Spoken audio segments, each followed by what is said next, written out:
That don't worry, I'll live with your folks. Don't worry, if it's a person who's been previously married, I'll take care of the children as though they are mine. These are big undertakings that you may not know how they may turn out. But they are saying it with a good heart. They say it with a brilliant heart. Don't worry. If you are living in a hut, I'll come and live with you. Subhanallah. Yes, it sounds romantic. It's really good. It sounds sweet. But 2 years down the line, please don't change your mind. Allahu Akbar. May Allah grant us ease. So these type of statements we need to be careful of. And I'm addressing those who are not married as well as those who are. Because if you're not married and you say you're ready to compromise so much, are you really sure that 10 years down the line, you will still be ready to compromise that? Something extremely important. Why do marriages break? Number one, when you're not prepared to sacrifice for your spouse. Number one, when you're not prepared to stand up for your spouse. Number one, when you do not protect your spouse. Notice I said 3 things, all of them are number 1. You notice? The reason is I can't tell you number 2 and 3. These are all important matters. When you don't stand up to protect your spouse from the evil of your own mother, your marriage is not going to work. You might say, my mother has rights. How can you say that she's evil? She's not evil. Shaitan is evil. Shaitan comes and makes her say things, and I can explain to you why. You were not married. Your mother, your sister, perhaps someone else in your family had you all to themselves. So you spent money on them, you spent time with them, and you took them on holiday, you went around with them. Now you need to start your life. You need someone who's going to be called a mother to other children who will belong to you. They also have rights. So when you get married, it is natural, human nature. Shaitan comes and actually fuel that and makes it worse. What happens? Now you cannot spend as much money on your sister or your mother as you did before, because now you need to save. So before I had a paycheck and I used to just give it to my folks. Now I have a paycheck, my wife has to share, I have a living, I have a house, I have a car. So naturally, sometimes people will feel, hey, I've lost out. Up to that point, it's still natural. Beyond that, Shaitan comes in tamper and says, listen, I hate my sister-in-law, meaning your wife. So your sister is saying, I hate my sister-in-law. Not because she's a bad person. Not because of anything. She's taken my brother away from me. I hate my daughter-in-law because she's taken my son away from me. My beloved mother, my beloved sister. Trust me, my wife has not taken you or me away from each other at all. I have responsibilities. You had the privilege and the honor of having a little bit more of me when I was single. Now I'm no longer single. I have a priority. People say, obey your parents. I say, not when you are married and they are wrong. Remember this.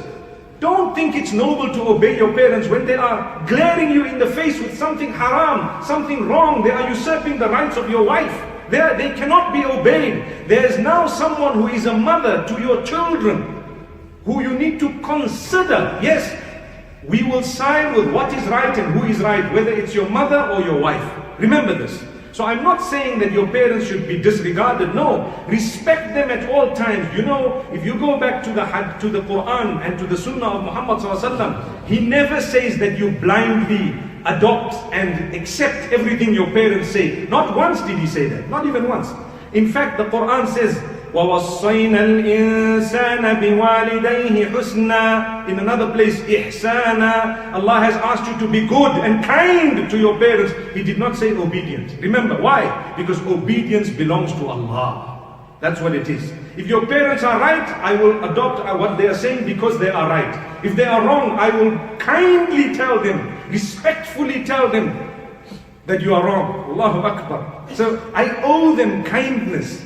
When you look at the hadith of your mother, who next your mother, who next your mother, songs have been made about it. You know that, right? That never speaks of obedience. Do you know this? We need to clarify this, because many mothers are suffering from the wrath or the pain that is inflicted upon them by their mothers-in-law, and vice versa. Vice versa, I'm going to get to that just now. What does this mean? I'm his mother, he should listen to me first. No, I am now a man. When I was not married, yes indeed. When I'm married, I just need to remember my mother's also a human being. She can make mistakes. I love her. I will kiss her. I will honor her. It does not mean I need to give all my cash to her. She will not decide what to cook every day as though my wife is just a worker who's come here to work. This is happening in a lot of homes where the woman comes in. Yes, we are living together. My beloved mother-in-law, we love you. And I'm talking here about my own mother too. Beautiful woman, alhamdulillah. And I'm saying it in a beautiful way. We all love to live together. But you don't make the decisions in this home. No, not at all. If you're not a man, my beloved brother, who's now a husband, if you're not man enough to side with your spouse when your mother is wrong or when she's overstepping her rights, trust me, there will be frustration caused by you in the marriage, and the marriage will break, because today's girls are not like a long time ago. When a car is damaged, they can send it for panel beating. No longer. Now when the car is damaged, I want a new one. I want out. That's what it is. Today, for the smallest reason, they want out. You've had the first problem, I want out. That's another point that breaks marriages, where we have a sickness. Instead of helping each other when we are gone wrong, the husband doesn't want to hear, look, this is how my home is, take it or leave it, while I'm leaving it. Then the marriage breaks, and what happens? We end in divorce for nothing. It could have been the best marriage. We can still work it. We can. But we're being stubborn. You, my beloved brother, stubborn. You, my dear sister, you are stubborn. And you know what? You're allowing people to have a say who are not supposed to be having a say. The worst is when you go to an alim or a counselor and he tells you, just make sabr. That's it. My brother, my beloved Maulana, Sheikh, whatever you call yourself, stop saying to the people, make sabr. When you see that someone is oppressing another, it is an ibadah to stop oppression, my brothers and sisters. I will tell you, look, you know, your mother is wrong. Your father has caused the damage here. I will tell you that. You can hate me for it, but it's a fact. If that is the case. The same applies. Sometimes a daughter-in-law will come into the home and already she's been trained by her friends who might have gone through other experiences. That's your enemy. So from day one, she'll, hey, mother-in-law says, Assalamu alaikum, welcome to the home. And she says, hey, relax, take it easy. Take it easy. May Allah forgive us. Stop coming in with these preconceived ideas. Give them a chance. They love you too. They love their children. Remember, if a divorce happens, that man who was your husband will remain the son of that particular woman forever, even though you are now out of the picture. But my beloved mother, the boy is not married to you. He's your child. He will remain your child. Remember that. Because 80% or maybe more of the problems that people actually relate to us are connected to their living. And a lot of it is to do with marriage. So sometimes you get married, mashallah, you know, it's a sacrifice. It's a very big sacrifice. You will need to adjust. You must learn to serve each other. You know, one might say, okay, do I really need to cook? Well, if I say no to you and no to him, I think you guys can stay on those pills, inshallah. You can just buy a bottle and for lunch pop in a pill. And well, when I say pop pills, please, I'm talking of the right thing, inshallah. So, you know, for lunch you have a little tablet and for supper you have a tablet. That's not what life is. Someone, somewhere, somehow is going to have to cook. So you need to help each other sort that matter out. This person here, just because they can cook well doesn't give you the license to invite who you want for tea and for supper and for the same. My daughter-in-law will cook. Even if you and her are on a good footing, on a good relationship, it will break it. She might be cursing you from inside to say, you know what, inconsiderate. Can't you see, I need my time. It's okay if it's once a month. You know, nowadays they say once a year. But anyway, no matter what, it's okay depending on how you are with these people. Sometimes we go on holiday. Yes, alhamdulillah. Who do we tag along? We tag along the entire dunya. So I go, my wife goes. Who else goes? Well, I'm talking of initially when you don't have children. My mother has to come, my dad has to come, my sisters, my brothers who are unmarried have to come. Sometimes my sister who's married with her husband has to come. That's not a holiday.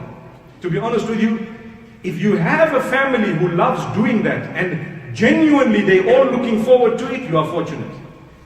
But sometimes people want their private moments. Hey, I want to go and be able to just be myself. No worry about cooking anything for 1 week. Please. I think you would owe that. Owe that maybe not from an Islamic perspective, as in holidays are not farad, but it's something that would actually help your marriage. When your spouse has made a mistake, remember step number 1 is not to want out. No ways. That's the last step. Step number 1 is to seek medication, to solve the matter. The man made a mistake, or the woman made a mistake. Try and solve the problem. Help them. They may come out of that mistake better than they ever were. You may have a more blissful marriage when you help them through the problem. That's one of your duties as a spouse. Remember this.